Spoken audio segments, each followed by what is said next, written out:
പ്രായപൂർത്തിയാകാത്ത പെൺകുട്ടിയെ പീഡിപ്പിച്ച കേസിലെ പ്രതി മാവൂർ കണ്ണിപറമ്പ് സ്വദേശി പാറക്കാപ്പറമ്പത്ത് വീട്ടിൽ തുഫൈലിനെ മാവൂർ പോലീസ് പിടികൂടി.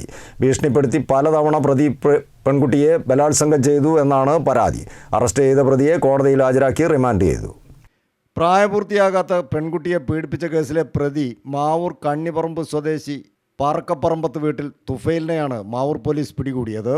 2024 നവംബർ മാസം പെൺകുട്ടിയുടെ ഫോണിലേക്ക് പ്രതി അശ്ലീല വീഡിയോ അയച്ചു കൊടുക്കുകയും പ്രതിയുടെ മാവൂർ കൽപ്പള്ളിയിലുള്ള വീട്ടിൽ വെച്ച് ഗുരുതരമായ ലൈംഗികാതിക്രമം നടത്തുകയും ചെയ്യുകയായിരുന്നു.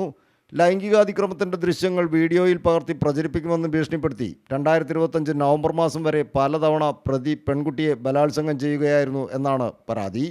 തുടർന്ന് പെൺകുട്ടിയുടെ പരാതിയിൽ പോലീസ് കേസ് രജിസ്റ്റർ ചെയ്ത് അന്വേഷണം നടത്തി വരവേ പ്രതിയെ മാവൂർ പരിസരത്ത് വെച്ച് കസ്റ്റഡിയിലെടുക്കുകയായിരുന്നു.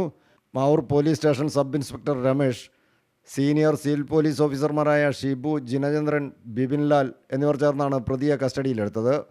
അറസ്റ്റ് രേഖപ്പെടുത്തിയ ശേഷം പ്രതിയെ കോടതിയിൽ ഹാജരാക്കി. News bureau, Mavoor.